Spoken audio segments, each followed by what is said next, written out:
Góðir Íslendingar, gleðilega hátíð. Þjóðhátíðardagurinn 17. júní hefur átt sess í hjörtum Íslendinga í rúm 100 ár. Fæðingardags Jóns Sigurðssonar var fyrst minnst með opinberum samkomum árið 1907 og aldarafmæli Jóns var fyrst haldinn almennur þjóðminningardagur. Sama ár og styttan af Jóni var afhjúpuð við Stjórnarráðshúsið. 20 árum síðar var hún flutt hingað á Austurvöll og hefur á þessum stað orðið vitni að fjölmörgum merkisviðburðum í sögu þjóðarinnar. Það er fastur liður í hátíðarhöldum þennan dag að minnast mannsins sem leiddi sjálfstæðisbaráttu þjóðarinnar og þakka fyrir það sem sú barátta hafi skilað okkur í gegnum tíðina og gerir enn þann dag í dag. En hvað snýst þessi hátíðisdagur annað en að minnast afmælisbarnsins Jóns Sigurðssonar? Flestir geta líklega sammælst að 17. júní sé dagur til að gleðjast. Við höldum hátíð og gleðjumst yfir því að vera hluti af þeirri margbreytilegu stórfjölskyldu sem kallar sig Íslendinga. Þannig snýst dagurinn líka samheldni. Hann minnir okkur á að við séum öll einn hópur með sameiginlega sögu og menningu og hópur sem tekst í sameiningu á við raunir og tækifæri. En dagurinn snýst líka sjálfstraust. Hann snýst að við minnumst þess að við höfum ástæðu til að hafa trú á okkur sjálfum sem þjóð, hafa trú á því að í sameiningu getum við náð miklum árangri. Við lýðveldisstofnun árið 1944 skorti Íslendinga ekki sjálfstraust og ekki skortið á samheldni. Ekki frekar en þegar þeir ákváðu að verða fullvalda þjóð aldarfjórðungi fyrr. En þrátt fyrir áræði og trú á landinu þorðu líklega fáir að vona að fáeinum áratugum seinna yrði Ísland orðið að fyrirmynd í samfélagi þjóðanna. Að velferðarmælikvarðar sýndu framúrskarandi árangur á flestum sviðum.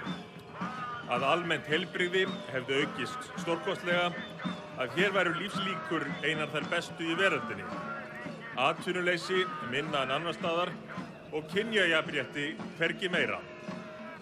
Að í alþjóðlegum samanburði væri Ísland talið öruggasta land í heimi.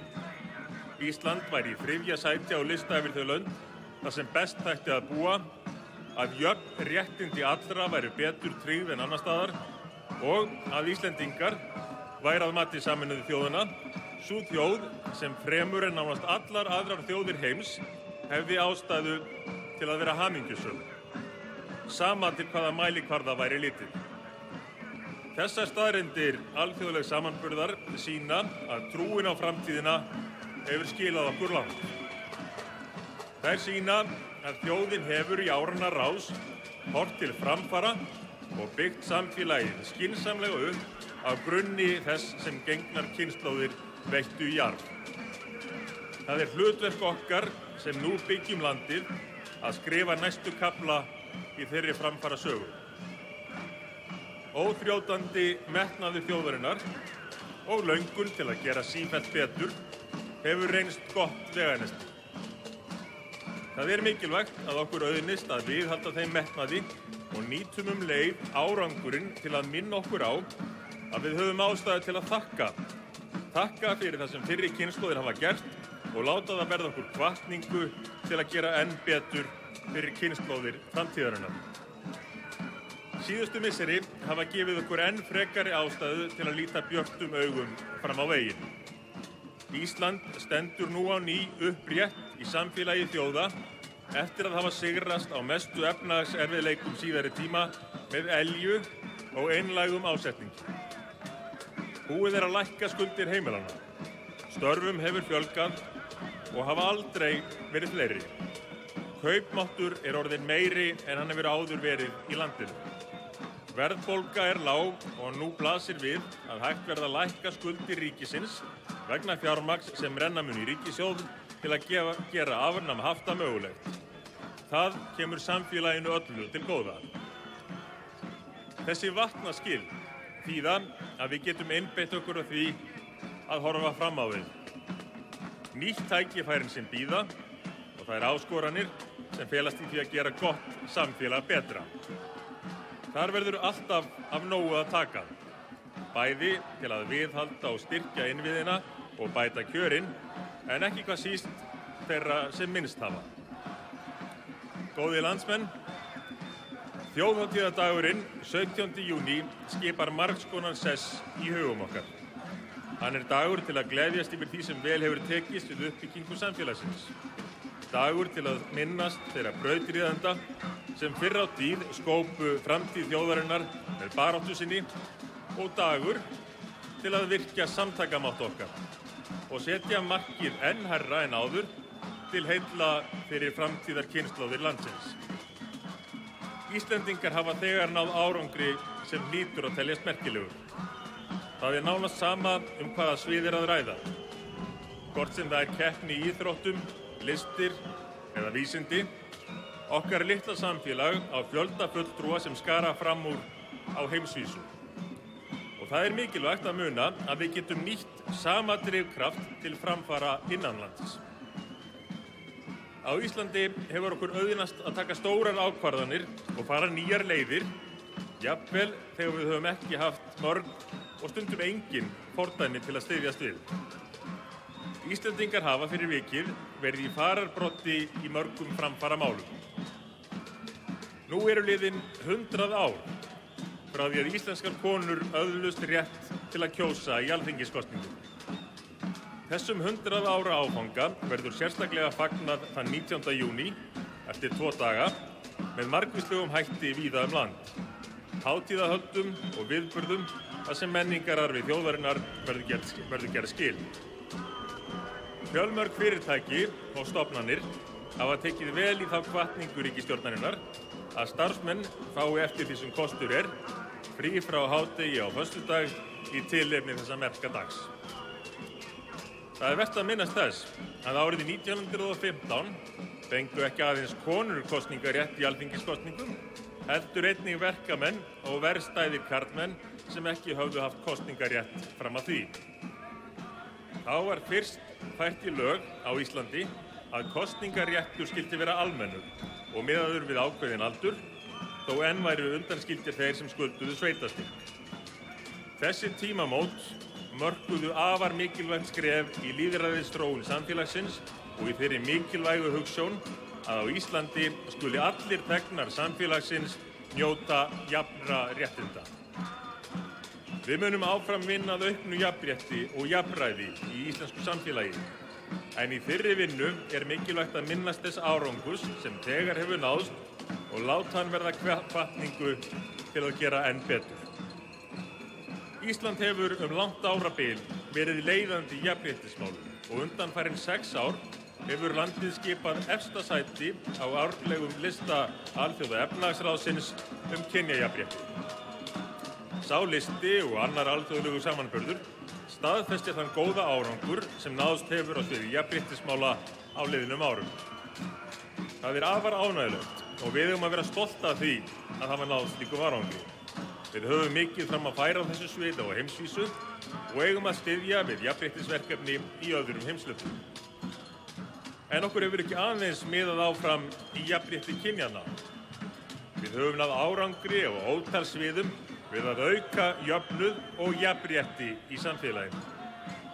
Á meðan aðrar þjóðir standa frammi fyrir verulega aukinni misskiptingu, hefur efnahagslegur jöfnuður verið að aukast á Íslandi. Fyrir fáeinum dögum birtust niðurstöður alþjóðlegs samanburðar sem sýnir að tekjujöfnuður hefur aldrei verið jafn mikill á Íslandi og nú. Misskipting hefur aldrei verið minni, en auk þess er hlutfall fátæktar lægst hér og hefur aldrei verið lægra. Það ættum við að líta á sem góða hvatningu til að gera enn betur. Góðir landsmenn, ég minntist á að Sameinuðu þjóðirnar telji Íslendinga hafa fleiri tilefni til að vera hamingjusamir en nánast allar aðrar þjóðir heims. Raunar er bara eitt land sem telst búa við jafnmikil lífsgæði og Íslendingar. En hvað finnst okkur sjálfu? Stundum virðist sem fremur sé lögð áhersla á hið neikvæða, meiri áhersla en að meta það sem vel hefur reynst og nýta þann árangur til að gera enn betur. Við getum vissulega gert betur á mörgum sviðum, en besta leiðin til þess sú að meta það sem vel hefur reynst og gera enn meira af því og minna af hinu. Við eigum líka að leyfa okkur að gleðjast yfir því góða og hátíðlegri stund eins og þessari og láta gleðina veita okkur hvatningu til áframhaldandi framfara. Við vitum auðvitað öll að raunveruleg hamingja verður aldrei mæld í tölum, en samt rétt að minnast þess gamla vísdóms að glöggt gests augað. Þessi samanburður segir okkur að hér á landi séu rík tilefni til hamingju. Það svo okkar að nálgast þau með opnum huga, sjá þau og nýta. Eins og ég hef rakið hefur Ísland spjarað sig vel frá því að landið var sjálfstætt og fullvalda ríki. Það ánægjulegt að sjá að Danir hafa líka spjarað sig ljómandi vel eftir aðskilnaðinn. En Danmörk fylgir raunar næst á eftir Íslandi á hamingjulista Sameinuðu þjóðanna. Á morgun fara fram kosningar í Danmörku. Þegar forsætisráðherra landsins boðaði til kosninga, hafði hann á orði að Danmörk væri besta land í heimi. Leiðtogi stjórnarandstöðunnar gerði engan ágreining það. Danmörk væri svo sannarlega besta land í heimi, en það gæti orðið enn betra. Í heildarsamhengi hlutanna hljótum við Íslendingar að geta verið sammála að Ísland sé að minnstakosti nokkuð gott land og líklega bara mjög gott land, þótt að geti vissulega orðið betra. Góðir Íslendingar, kæru þjóðhátíðargestir, þjóðhátíðardagurinn minnir okkur á að við eigum öll að minnstakosti eitt sameiginlegt. Við viljum öll bæta landið okkar, bæta samfélagið og búa framtíðarkynslóðum örugga framtíð í góðu landi. Hvort sem við lifum og störfum í höfuðborginni, ræktum landið, sækjum sjóinn, tökum á móti ferðamönnum eða sinnum öðrum störfum, þá erum við öll að vinna í þágu samfélagsins. Árangur okkar byggist á því að við skiptum með okkur verkum en vinnum þó öll saman. Þessi dagur minnir okkur því fyrst og fremst á þá sameiginlegu skyldu okkar og hugsjón sem þjóð að standa vörð árangur fyrir kynslóða sem við njótum í dag og að skila komandi kynslóðum enn betra samfélagi svo gott verði að búa á Íslandi til framtíðar. 17. júní dagur til að gleðjast, dagur til að efla samheldni okkar, dagur til að minnast hins liðna og dagur til að minna okkur á hversu við erum megnug og búa okkur undir að sækja fram. Daginn sem íslenskar konur og verkamenn fengu kosningarétt árið 1915 gerðist fleira sögulegt. Þann sama dag fengum við Íslendingar eigin þjóðfána. Fánan sem við flöggum svo stolt á þessum degi allt land. Það vel við hæfi að þetta hafi gerst sama dag. Fáninn táknar náttúru landsins og trúna og menningararfinn, en hann líka merki frelsis, lýðræðis og jafnræðis. Á 100 ára afmæli þjóðfánans taka gildi ný lög notkun fánans. Við skulum temja okkur að nota þennan fallega fána meira, en leið vinna áfram að meira jafnrétti, meira lýðræði og meiri framförum. Meira af því sem á að gera okkur stolt á þessum degi og alla aðra daga, meira af því sem gerir okkur stolt af Íslandi.